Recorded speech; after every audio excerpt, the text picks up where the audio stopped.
तो एक बात आपको स्टूडेंट हम बता देते हैं कि जितना भी चीज आज हम बोले हैं आपको उसको करना ही करना है, चाहे दिन हो जाए रात हो जाए, उससे कोई भी मतलब नहीं है। और दूसरी बात, आज कुछ कड़वे शब्द का भी इस्तेमाल कर सकते हैं तो इसके लिए पहले ही माफी मांग रहे हैं, लेकिन वह आपके लिए अच्छा है इसलिए बोल रहे हैं। बात पे गौर कीजिएगा और काम स्टार्ट अभी से कर दीजिए नाउ। तो डियर स्टूडेंट, आपका बहुत बहुत स्वागत है। आप देख रहे हैं मास्टर साहब और हमारा नाम है आयुष। तो स्टूडेंट, आज के इस वीडियो में जिस टॉपिक पे हम बात करने वाले हैं उसका नाम है 20 दिनों का संस्कृत रोड मैप। तो अभी तक आपने संस्कृत की पढ़ाई की है नहीं की है उससे कोई भी मतलब नहीं है।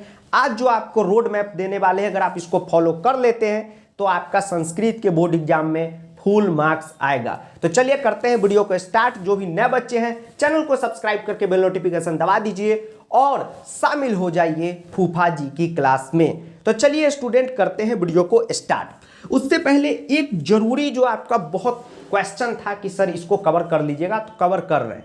आपका कमेंट था कि सर अभी तक हमने संस्कृत की कुछ भी पढ़ाई नहीं की है और 8th 9th में भी नहीं की थी, तो सर बेसिक भी वीक है, सिलेबस भी कंप्लीट नहीं है, तो क्या अभी से पढ़ के हम स्कोर कर सकते हैं? बिल्कुल कर सकते हैं, लेकिन याद रखिए अगर अभी भी नहीं पढ़िएगा तो फिर दिक्कत हो जाएगा, इसलिए पढ़ना स्टार्ट कर दीजिए, पहली बात। दूसरा, आप लोगों का एक खास प्रॉब्लम था कि सर हमें कोई पढ़ाने वाला नहीं है, तो हम तो यहाँ फ्री ऑफ कॉस्ट आपको पढ़ा रहे हैं। ऊपर से आपका ये दिक्कत था कि सर कोई एग्जाम ओरिएंटेड नहीं पढ़ा रहा है स्कूल में कि हाँ ये एग्जाम में आएगा, वो भी बता रहे हैं। सर बेसिक में दिक्कत है, वो भी बता रहे हैं। तो सारा आपका प्रॉब्लम तो हम दूर कर दिए वीडियो बना के, और फिर भी अगर आप अभी से नहीं पढ़ना स्टार्ट करते हैं या नहीं पढ़ रहे हैं तो इसमें आपकी गलती होगी, ठीक है। इसलिए मन लगाकर पढ़ना स्टार्ट कर दीजिए। जैसे ही पढ़ना स्टार्ट कर दीजिएगा सारा प्रॉब्लम खत्म हो जाएगा। अब चलिए स्टूडेंट स्टार्ट करते हैं प्लान को। तो जो बताए हैं उसको कीजिएगा, एक पेज ले लीजिएगा, उस पर सारा कुछ को लिख लीजिए, ठीक है। और देखिए कि एक दिन में जितना काम दे रहे उतना आपसे हो जाना चाहिए। अब पहले वाली वो बात नहीं होगी कि आधा घंटा डेली पढ़िए, 1 घंटा डेली पढ़िए, नहीं।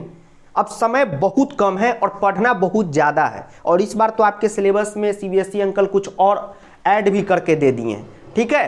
तो डे 1 में जितना काम लिख रहे हैं उतना डे 1 में हो जाना चाहिए। दिन हो जाए रात हो जाए उससे कोई भी मतलब नहीं है, काम होना ही चाहिए। और जिस दिन आपका काम हो जाएगा सारा प्रॉब्लम खत्म हो जाएगा। स्टूडेंट लाइफ का जितना भी प्रॉब्लम होता है, डिमोटिवेशन, तो काम नहीं हो रहा है, तो बैकलॉग है, सर परेशान हूं, क्वेश्चन नहीं बन रहा है, सब प्रॉब्लम का एक सॉल्यूशन है, वो है काम। आपका काम क्या है? पढ़ना। तो पढ़िए, एक भी प्रॉब्लम नहीं होगा। पढ़ने वाला को कोई दिक्कत नहीं होता, अगर आप पढ़ने लगिएगा तो आपको भी कोई दिक्कत नहीं होगा, सब आपका एकदम खुशी खुशी हो जाएगा, ठीक है। तो डे 1 में आपको क्या काम करना है वो बताते हैं। डे 1 में स्टूडेंट आपको सबसे पहले बेसिक को ठीक करना है। अब आप कहेंगे सर क्यों? क्योंकि अगर आपका बेसिक ठीक नहीं रहेगा तो आप संस्कृत के हर टॉपिक में प्रॉब्लम फेस करेंगे। तो सर बेसिक कैसे ठीक होगा? तो बेसिक ठीक करने का संस्कृत में एकमात्र मतलब है कि आपका अनुवाद बेहतर होना चाहिए। क्या होना चाहिए? बेहतर होना चाहिए। तो आपको क्या काम करना है? पहला दिन अनुवाद को ठीक करना है, ठीक है। इससे क्या होगा कि अनुवाद भी आप सीख जाएंगे, और अनुवाद जब तक नहीं आएगा तो फिर आपको पत्र में दिक्कत हो रहा है ना, पत्र का आंसर सजाने में आपको अनुवाद नहीं आ रहा है, चित्र में टीचर नंबर काट देना है ना प्री बोर्ड में, अनुवाद नहीं आ रहा है इसलिए चित्र में नंबर कट रहा है, वाच्य में आपका नंबर कट रहा है, शुद्धि में कट रहा है, ड्यू टू अनुवाद नहीं आ रहा है इसीलिए नंबर कट रहा है। तो पहला दिन जो काम करना है वह अनुवाद का काम करना है। अब आप कहेंगे सर क्या काम करना है? तो इसमें हम क्या कर रहे हैं कि एक प्लेलिस्ट का जो है लिंक का जो है वीडियो के डिस्क्रिप्शन में दे देते हैं, पूरा प्लेलिस्ट को आराम से देख लीजिएगा। उसके बाद आपका अनुवाद भी कंप्लीट हो जाएगा और जितना भी बेसिक है वो उसी वीडियो में कवर है, वो भी आपका कंप्लीट हो जाएगा। तो चुपचाप ईमानदारी से आज से आपका डे 1 है तो आज बैठ जाइए और पूरा का पूरा प्लेलिस्ट को खत्म कर दीजिए, ठीक। कोई बहुत बड़ी बात नहीं है, 1-2 वीडियो देखिएगा अपने आप आपको मजा आने लगेगा, ठीक है। तो आपको क्या काम करना है? ये काम करना है। उसके बाद एक अनुवाद का क्वेश्चन का भी वीडियो हम दे देंगे, उसको भी कर जाइएगा, तो और सोने पे सुहागा वाला बात हो जाएगा। उसके बाद डे 2 में काम लिख लीजिए। डे 2 में जो आपको टॉपिक कंप्लीट करना है वह है घटिका और संधि। ये बहुत जरूरी टॉपिक है, घटिका और संधि, ठीक। ये डे 2 में आपको करना है। संधि में आप क्या काम करिएगा? अभी आप एक 1 शॉट वीडियो बना दिए, अभी लेटेस्ट 2 दिन पहले ही बनाए हैं, जिसमें आपका जो प्रॉब्लम होता था कि सर संधि तो बन जाता है, संधि तोड़ने में दिक्कत है, ब्रेक करने में दिक्कत है, विच्छेद में दिक्कत है, सर नहीं हो रहा है, वो भी इसमें बता दिए हैं। तो इस वन शॉट को देखने के बाद आज टेलीग्राम पे 33 क्वेश्चन दिए हैं और दावा करते हैं कि उसी में से बोर्ड में क्वेश्चन रहेगा। तो उस क्वेश्चन को आप क्या करिएगा, प्रैक्टिस कर जाइएगा, संधि में एक भी नंबर नहीं कटेगा, आंसर जरूर मैच कीजिएगा अच्छे ढंग से, ये काम करना है। और घटिका का सिर्फ और सिर्फ एक वीडियो देख जाइएगा वन शॉट वाला, काफी है, ये डे 2 का काम है, इसको इतना कर दीजिए। अब ये मत है कि सर 1 घंटा पढ़ें, कि दिन में पढ़ें, कि रात में पढ़े, ठीक है सर स्टडी रूम में पढ़े, कि बेडरूम में पढ़े, कि बाथरूम में पढ़े, वो वाला बात नहीं है। अब है कि बउआ घटिका और संधि कंप्लीट करना है तो करना है आज, सूरज इधर का इधर हो जाए उससे कोई मतलब नहीं है, ये कंप्लीट रहना चाहिए डे 2 में। ठीक, अब हम लोग आगे बढ़ते हैं और जितना भी वीडियो बोलना है वो सारा का सारा वीडियो डिस्क्रिप्शन में दे देंगे। और एक बात ध्यान रखिएगा कि जब तक आप वीडियो नहीं देखिएगा तो कॉन्सेप्ट कैसे आएगा। कुछ स्टूडेंट मैसेज करते हैं कि सर इंपॉर्टेंट क्वेश्चन दे दीजिए जिससे पढ़ के 100 आ जाए। अरे क्वेश्चन कैसे दे दे, जब तक आप कॉन्सेप्ट ही नहीं समझिएगा तो क्वेश्चन कैसे बना दीजिएगा, समझ रहे बात को। तो कॉन्सेप्ट देखना जरूरी है, तो वन शॉट वीडियो को देखिएगा। फिर कोई संधि में अगर डाउट हो, ऐसे तो कोई डाउट नहीं रहेगा, लेकिन डाउट हो तो आप क्या काम करेंगे, डिटेल को देख लीजिएगा। ठीक, ये काम आपको डे 2 में करना है। उसके बाद डे 3 में आपको जो 2 टॉपिक से निपटना है उसका नाम है वाच्य और अशुद्धि संशोधन। ध्यान रखिएगा इस दोनों टॉपिक में, यह दोनों टॉपिक अनुवाद पे डिपेंड करता है। जितना बेहतर आपका अनुवाद होगा उतना ही बेहतर ये दोनों टॉपिक होगा। अगर इस दोनों टॉपिक में आपको प्रॉब्लम हो रहा है, समझ लीजिए आपका अनुवाद बेहतर नहीं है, तो इसीलिए अनुवाद पहले कराएं। अभी एक मैसेज आया था व्हाट्सएप पे कि सर हम अनुवाद नहीं कर रहे हैं, चलेगा काम। हम पूछे पत्र आपसे बन रहा है पूरा, नो सर। चित्र बन रहा है, नो सर। वाच्य शुद्धि बन रहा है, नो सर। ड्यू टू अनुवाद। अगर अनुवाद बेहतर नहीं है तो फिर यहां दिक्कत होगा, कोई दूर नहीं कर सकता है। तो इसका भी आपको क्या काम करना है, इसका तो एक 30 मिनट का वीडियो है, बस उसको देख के कैसे क्वेश्चन करते हैं, उस वीडियो में 30 मिनट में कॉन्सेप्ट तो देखिएगा, साथ में क्वेश्चन को कैसे करते हैं वो मेन जरूरी है, उसको बड़े अच्छे ढंग से समझ लीजिएगा। और वाच्य का भी वन शॉट देख के क्या कीजिएगा, क्वेश्चन जो हम टेलीग्राम पे दिए हैं उसका प्रैक्टिस कर लीजिएगा, काफी है। ये हुआ डे 3 का काम। इतना काम आपका 3 दिनों में हो जाना चाहिए। और एक बात याद रखिए कि आज आ गया है क्या, आज आ गया है व्हाट्सएप, फेसबुक, इतना चीज तो सब इसमें उलझा हुआ है। सोचिए पुराने जमाना में राजा सब पूरा दुनिया जीत लेता था, वो भी तो आदमी था, उसके अंदर कोई मशीन तो नहीं था, तो फिर आप काहे नहीं जीत सकते। बस इतना टॉपिक तो कंप्लीट करना है, पढ़ना ही तो है, और पढ़ने से कोई नुकसान होगा। कुछ लोग सोच रहे होंगे कि क्यों पढ़े, क्यों जरूरी है, उसका जवाब हमारे पास नहीं है। लेकिन एक बात कहते हैं, पढ़िएगा तो नुकसान तो कुछ नहीं होगा। अगर कोई बच्चा पढ़ लेता है कोई किसी भी चीज को, संस्कृत का ही हम नहीं कह रहे, कोई भी चीज अगर आप पढ़ते हैं तो उससे नुकसान क्या होगा, 0। फायदा क्या होगा, फायदा तो प्लस में ही चला जाएगा, नुकसान नहीं होता है पढ़ने से, इसलिए पढ़िए। और एक बात ध्यान रखिएगा, आज थोड़ा सा कड़वा शब्द भी बोल रहे हैं, 2 महीने के बाद, अभी जिंदगी आपकी बहुत बड़ी नहीं है, अभी तो आप 15-16 बरस के हैं, कोई आपको यह कहने नहीं आएगा कि संस्कृत पढ़ो। ये लास्ट 2 महीना तो पढ़ना है, इसके बाद जिंदगी में कोई नहीं कहेगा कि संस्कृत पढ़ो। और ये ना हो कि एग्जाम के बाद आपको अफसोस रह जाए कि अरे पढ़ते, मैथ साइंस तो भविष्य में बहुत पढ़ना है, लेकिन संस्कृत 2 महीने बाद आपको नहीं पढ़ना है, 10 तक ही है, तो पढ़ लीजिए ना। और ऊपर से कौन ही अंग्रेज का, ये हमारा संपत्ति है। संस्कृत जो है ये भारत का संपत्ति है, तो हम अपना संपत्ति को आगे नहीं बढ़ा सकते, अपना संस्कृति को हम ही ना आगे बढ़ाएंगे। अगर हम ही नहीं पढ़ेंगे तो कौन पढ़ेगा, पाकिस्तानिया आके पढ़ेगा, पाकिस्तान बोर्ड के सिलेबस में ऐड हो जाएगा, नहीं ऐड हो जाएगा। तो इस बात का ध्यान रखिए कि 2 महीना पढ़ना है, तो ये ना हो कि एग्जाम के बाद अफसोस हो जाए, इसलिए मन लगाकर पढ़िए। ठीक, इससे ज़्यादा और कुछ नहीं कह पाएंगे। उसके बाद आता है डे 4, डे 5, डे 6 और डे 7। इसमें जो आपको काम करना है वह टेक्स्ट बुक का काम करना है। टेक्स्ट बुक मतलब हुआ, एक दिन और ऐड कर लीजिए, डे 8, 4, 5, 6, 7, 8, यानी कि 5 दिन आपको टेक्स्ट बुक का काम करना है। टेक्स्ट बुक का मतलब होता है आपका जो सेमूसी बुक है उसका तैयारी करना है।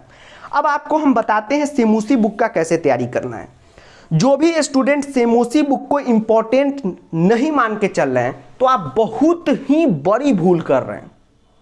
बहुत ही बड़ी भूल कर रहे हैं, क्योंकि टोटल 30 नंबर का सवाल डायरेक्ट सेम उसी बुक से आएगा और प्रत्यय, समास, संधि सबका जो वर्ड होगा वो भी स्वयं उसी बुक का रहेगा। तो 15 नंबर ऊपर नीचे ये भी जोड़ लीजिए, तो बहुत ज्यादा इंपॉर्टेंट है। और इस बार पैटर्न भी अंकल जी बदल दिए हैं सेम उसी बुक का, तो हम भी कम है क्या, सेम उसी बुक का सारा नया वीडियो रिकॉर्ड करके आपका प्लेलिस्ट एक बना दिए हैं। पूरा प्लेलिस्ट का वीडियो देख जाइएगा। 2 वीडियो अभी उसमें और अपडेट करना है, उसको हम आज कल में अपडेट कर देंगे। हो सकता है ये वीडियो आप 4-5 दिन बाद देख रहे हो तो वो अपडेट भी हो गया होगा, तो उस प्लेलिस्ट को देख जाइएगा। उसके बाद हम एग्जाम से कुछ दिन पहले यानी कि जनवरी के लास्ट में एक क्वेश्चन बैंक जो बना रहे हैं वो दे देंगे, उससे प्रैक्टिस कर लीजिएगा। एक भी नंबर यहाँ से नहीं कटेगा। और ध्यान रखिए, वो घटनाक्रम में कैसे आंसर लिखना है, उचित अर्थ, ही सब कोई पढ़ाएगा भी नहीं आपको स्कूल में, उचित अर्थ, ठीक, उस सब भी पढ़ा दिए। तो फुल पैकेज है, उस प्लेलिस्ट को देख जाइएगा। 5 दिन का टाइम है, आप उसको क्या करिएगा, एक दिन कर करके सारा चैप्टर पढ़ के क्वेश्चन आंसर सब कुछ कर लीजिएगा। और ध्यान रखिए, इस बार एनसीईआरटी का जितना भी क्वेश्चन है वो करना बहुत ज़्यादा जरूरी है, जो आपके उसमें सिलेबस में है, तो वो भी हम वीडियो रिकॉर्ड कर लिए हैं। अब धीरे धीरे आप लोगों को दे देंगे, तो वो सब प्रैक्टिस है, वो सब का बात हटाइए, वो सब होता रहेगा, जैसे जैसे चलता रहेगा, करना है, लेकिन इतना काम आपका हो जाना चाहिए। अब आपका हम यहाँ पे रफ करके डे 9 से काम लिख देते हैं, ठीक है, इसको रफ कर दें, कर दीजिए सब, ठीक। तो आज कुछ बुरा लग गया होगा तो माफ़ कीजिएगा, लेकिन जो रियलिटी है वो हम बता रहे हैं। कुछ लोग सोच लेंगे कि 7 दिन का गैप है बोर्ड के एग्जाम में तो उसी में पढ़ेंगे, नहीं हो पाएगा बउआ। कोई भी नया चीज पढ़िएगा तो कैसे हो पाएगा, ठीक। एक तो 7 दिन में नया सिलेबस है उसको पढ़ना है, फिर बेसिक आपका वीक है उसको याद रखना है, फिर क्वेश्चन प्रैक्टिस करना है, फिर इतना सारा कुछ को याद रखना है, दिमाग ही लोड नहीं लेगा और बहुत पछतावा होगा, ठीक। इसलिए हमको अफसोस हो रहा है कि आप लोग ऐसा न करें। हम चाह रहे हैं कि आप सभी बच्चा जिस तरीके से पिछला बार सब 100 में 100 स्कोर किया पढ़ के आप भी करें, इसलिए बोल रहे हैं कि पढ़िए। अब डे 9 में चलते हैं। डे 9 में आपको जो टॉपिक कंप्लीट करना है वह करना है समास। तो समास का डिटेल प्लेलिस्ट से वीडियो देखिएगा, वन शॉट नहीं देखिएगा, ठीक है। समास का क्या कीजिएगा, डिटेल प्लेलिस्ट बना दिए हैं, उससे वीडियो देखिएगा। अब आप कहेंगे कि सभी टॉपिक में सर आप वन शॉट बोल रहे हैं, इसमें डिटेल क्यों बोल रहे हैं? तो इसलिए बोल रहे हैं क्योंकि आप लोग क्लास 10th में ही पहली बार समास पढ़ने आ रहे हैं। आप लोग का बेसिक कुछ भी समास में होगा एकदम साफा चट, तो इसीलिए इसमें डिटेल देखिएगा। डिटेल देखने के बाद वन शॉट देखिएगा, लेकिन पहले ही कोई सोचेगा वन शॉट देख के चल दे एग्जाम में, गड़बड़ हो जाएगा। इसलिए डिटेल देखने के बाद वन शॉट देखना है। और समास जो है इंपॉर्टेंट समास हम छांट के टेलीग्राम पे 5 चैप्टर का पहले दे चुके हैं, 5 चैप्टर का और दे देंगे, उसको एक बार एग्जाम से पहले याद कर लेना है, काफ़ी है। डे 9 में जो आपको टॉपिक कंप्लीट करना है, सॉरी डे 10 में, और डे 10 में जो टॉपिक कंप्लीट करना है उसका नाम है प्रत्यय। इस बात का ध्यान रखना है। डे 11 में जो टॉपिक कंप्लीट करना है उसका नाम है अव्यय, ठीक। अब प्रत्यय अव्यय की जो है कहानी बिल्कुल सेम है, मोस्ट इजी टॉपिक होता है। अव्यय अगर आपका सेम उसी बुक बेहतर ढंग से प्रिपेयर है तो समझ लीजिए अव्यय आपसे बन जाएगा। और प्रत्यय तो ऐसी क्या कहते हैं, जुमनिया कॉन्सेप्ट है, ठीक है। एकदम एगो 30-35 मिनट का वीडियो है, देख लीजिएगा कौन प्रत्यय कैसे ऐड होता है, बन जाएगा। ऐसा क्यों बोल रहे हैं सर? क्योंकि MCQ पैटर्न है तो इसमें ट्रिक उरिक सब बता दिए हैं, काफ़ी है, इसलिए इस दोनों पे हम उतना फोकस नहीं कर रहे हैं। अब जो है मेन जो है स्टूडेंट, आपको क्या काम करना है, डे 12 यानी 12, 13, 14 और 15 और 16, इतना दिन का टाइम है। इसमें जो है आपको टॉपिक कंप्लीट करना है, उसका नाम है अपठित, चित्र और पत्र। अब रुकिए, ये बहुत जरूरी टॉपिक है और प्लस में एक दिन अनुवाद के क्वेश्चन का रख लीजिए, ये आपको काम करना है। अब ये तो हम लिख दिए, अब इसमें काम कैसे करना है वो आपको बताते हैं। ये टॉपिक जो है बड़ा इंपॉर्टेंट टॉपिक है। अब आप कहेंगे सर कैसे? CBSE, हाँ चलिए, CBSE अंकल जो हैं आपके, एक मिनट रुक जाइए, चलिए CBSE, हाँ CBSE अंकल जो है वह आपके ग्रामर के सिलेबस को 2 भागों में बांट रखे हैं। भाग मतलब 2 पार्ट में डिवाइड है, 2 भाग में है। एक है रियल ग्रामर और एक है ये रचनात्मक वाला ग्रामर। तो रियल ग्रामर का सर मतलब क्या हुआ, जैसे संधि ले लीजिए, घटिका ले लीजिए, तो उसमें क्या है कि जैसे संधि का रूल कोई भी बच्चा याद कर ले, संधि का क्वेश्चन बन जाएगा। बन जाएगा कि नहीं बन जाएगा? अगर आपको हम कहे कि विसर्ग को स करने का नियम याद है? यस सर याद है। कोई भी क्वेश्चन देंगे बन जाएगा, जिसको भी याद आएगा। ये जो है, ये जो ग्रामर का 4 टॉपिक है, आप सिलेबस देखते ही नहीं आप लोग किसी सब्जेक्ट का, गलत बात है। सिलेबस जब आप देखेंगे तो यह रचनात्मक का सिलेबस है, और रचनात्मक कार्य है, मतलब रचनात्मक काम। रचनात्मक काम को इंग्लिश में क्रिएटिविटी कहते हैं। कहने का मतलब यह है कि सिलेबस में लिखा हुआ है कि जो भी बच्चा जितना ज्यादा क्रिएटिव होगा वह इस टॉपिक में उतना ही ज्यादा स्कोर करेगा, क्योंकि कभी भी सीबीएसई पत्र का सिलेबस नहीं दिया है कि हाँ ये खास पत्र हम पूछेंगे। जैसे संधि का दे दिया है ना कि व्यंजन पूछेंगे, विसर्ग पूछेंगे, पत्र का नहीं दिया है। अनुवाद का भी नहीं दिया है कि ये अनुवाद पूछेंगे, इस लकार का अनुवाद पूछेंगे, इस शब्दरूप का पूछेंगे, नहीं, सीधा अनुवाद। अपठित में, ये अपठित का तो नाम ही अपठित कि पहले से पढ़ा गया ना हो, तो कौन गद्यांश आएगा भगवान जाने। चित्र में भी ये लिख के नहीं दे दिया कि सलमान के कटरीना के शादी का चित्र पूछेंगे, आलिया भट्ट के बच्चा का चित्र पूछेंगे, कोई भी चित्र आ सकता है। ठीक, तो यह जो है क्रिएटिव यानी कि रचनात्मक कार्य का हिस्सा है। यानी जो जितना क्रिएटिव होगा वह इस चारों टॉपिक में उतना ही स्कोर कर पाएगा। अब आप कहेंगे सर क्रिएटिविटी कैसे आएगा ये बता दीजिए, तो वह आएगा किससे? तो अभ्यास से। अभ्यास का मतलब क्या हो गया? प्रैक्टिस हो गया। आप जितना ज्यादा अनुवाद का प्रैक्टिस क्वेश्चन का करेंगे उतना प्रोबेबिलिटी आपका नंबर लाने का बढ़ता चला जाएगा। ठीक, अब आप कहेंगे सर अनुवाद में तो समझ ही नहीं आता, अभी तो बालक पढ़ता है वो भी अनुवाद नहीं आता है। देख लीजिएगा प्लेलिस्ट, उसके बाद ये क्वेश्चन ही आपका नहीं होगा। उसके बाद आता है पत्र।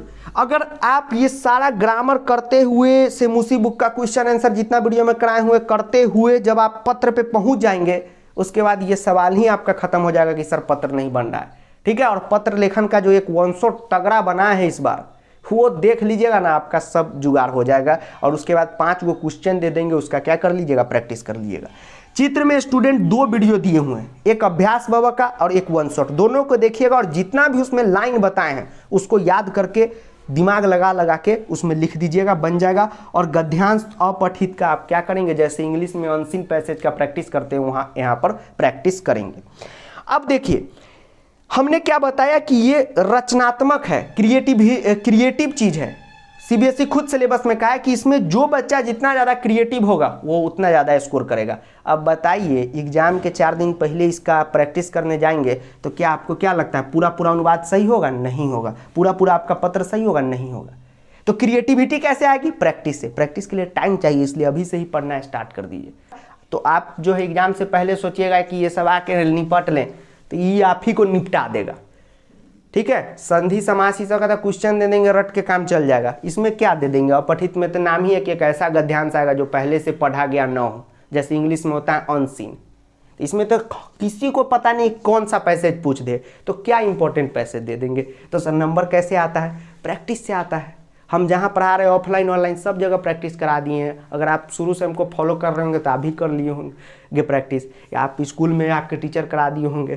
ठीक, तो ध्यान रखिए इस सब में क्या चाहिए? प्रैक्टिस चाहिए। तो क्या कीजिएगा, इतना दिन जो दिए हैं इसमें जम के इसका जितना भी वीडियो है, ये हम नहीं करें कि 1 शॉट देख लो, ये वाला जितना भी वीडियो प्लेलिस्ट में ऐड कर देंगे, सब देख के क्वेश्चन जितना टेलीग्राम पे लगा लीजिएगा। क्रिएटिविटी इतना डेवलप हो जाएगा कि पूरा का पूरा नंबर इसमें आ जाएगा। लेकिन कोई कह देगा कि अरे भाई अरे बउआ संस्कृत को नहीं पढ़ो, अंतिम 3 दिन में मार लेंगे, तो फिर संस्कृत मार देगा सबको। ठीक है, तो वो सब 3 दिन वाला बात नहीं है। हम तो पढ़े हैं, पढ़ा रहे हैं और 100 में 100 स्कोर करवा रहे हैं, तो हमारा हक है पहला बताने का, और हम बताते हैं सही। तो झूठ नहीं बोलेंगे। इसमें एक ही काम करना है, अगेन एक ही बात को बोल रहे कि पूरा जितना भी वीडियो है उसको देखना है और जो टेलीग्राम पे क्वेश्चन दिए उसको करना है। अभी से नहीं कीजिएगा अगर इस सब चीज़ का प्रैक्टिस, तो फिर ये एग्जाम के 3 दिन के गैप में होने वाला ये टॉपिक नहीं है। क्योंकि अनुवाद का कोई क्वेश्चन थोड़ी दिया है कि 20 क्वेश्चन लो यही रट के आ जाओ। कोई भी अनुवाद पूछ देगा, 9वें वाला पूछ देगा। पूछ क्या देगा? पूछ देता है। हर साल तो 9वें वाला आ जाता है, इसलिए तो दोनों पढ़ा दिए। ठीक है, तो ये सब चीज़ का ध्यान रखिएगा और इससे ज़्यादा कुछ भी नहीं कहेंगे। एक बात है कि काम कीजिएगा तभी होगा। और दूसरी बात, आप लोगों का जो सबसे बड़ा प्रॉब्लम कि सर पढ़ाई में मन नहीं लगता है, तो लगाइए। अगर मान लीजिए कोई पढ़ाने वाला न रहे फिर आप कहें कि हाँ सर नहीं है तो कैसे पढ़ें। मान लीजिए कि आपके आज इलाका का नेट कनेक्शन काट दें हम और आपको कहें मोबाइल से पढ़िए, तो आप बहाना दीजिएगा कि सर हाँ नेट कनेक्शन नहीं है तो नहीं पढ़ रहे हैं। तो चलिए ठीक है नेट नहीं है, लेकिन जब आपके पास मोबाइल है, पापा जी मेहनत करके उसमें नेट भी भरा दिए तब नहीं वीडियो चल रहा है, उसके बाद अच्छा रूमो है, कॉपियो किताब है, टीचर भी बेसिक से पढ़ा रहा है, वीडियो तो देखते होइएगा तो देखते ही होइएगा कि जो मन में आपके डाउट होता है वो पहले बता देते हैं, ठीक है, सारा कुछ वीडियो में बता दिए हैं। तो फिर आप नहीं पढ़ रहे हैं तो इसमें किसका गलती है? हमारा गलती है, आपके पिताजी का गलती है, या टीचर का गलती है, या भगवान का गलती है, या नरेंद्र मोदी जी का गलती है? किसका गलती है? किसी का गलती नहीं, आपका गलती है। हम भी स्टूडेंट हैं, हम नहीं पढ़ रहे तो हमारा गलती है, क्योंकि आज कोई भी ऐसा कहता है कि हमारे पास रिसोर्स नहीं है तो गलत बोल रहा है। आज तो नेट आने के बाद पूरा रिसोर्स है, तो नहीं पढ़ रहे तो आपका गलती है। तो गलती ना करें, गलतियों से सीखे, जो बात बीत गया सो बीत गया, रात गई बात गई, और आप क्या करना है, पढ़ने में मन लगा देना है। सारा का सारा वीडियो अपलोड है, कोई दिक्कत नहीं होगा। एक दो डाउट रह भी जाता है तो डाउट जो पढ़ेगा उसको तो डाउट आएगा ही आएगा, तो वो डाउट भी आप क्या कीजिएगा, कमेंट में पूछ के क्लियर कर लीजिएगा, ठीक है। या भाई आप स्कूल ट्यूशन जा रहे होंगे तो एक दो डाउट टीचर आपका हेल्प कर ही देंगे, नहीं तो हम हैं ही, ठीक। और जो चाहते हैं कि पर्सनली मेरे गाइडेंस में पढ़े, संस्कृत अच्छे से कंप्लीट कर ले, जितना 100, 200, लाख, 1.5 लाख जितना डाउट है वो भी क्लियर कर ले, तो आप संस्कृत प्रो बैच को ज्वाइन कीजिएगा, कोई आपको दिक्कत नहीं होगा, ठीक है। लिंक डिस्क्रिप्शन में दे देंगे। तो मिलते हैं अगले वीडियो में, तब तक के लिए जय हिंद, वंदे मातरम, आदाब, नमस्कार, सत श्री अकाल, प्रणाम, धन्यवाद। और इस वीडियो को दोस्तों के साथ जरूर शेयर कीजिएगा, बाबू सोना के साथ भी शेयर कीजिएगा, और मोहल्ले वाले अंकल जी के साथ भी शेयर कीजिएगा। तो चलिए करते हैं वीडियो को समाप्त।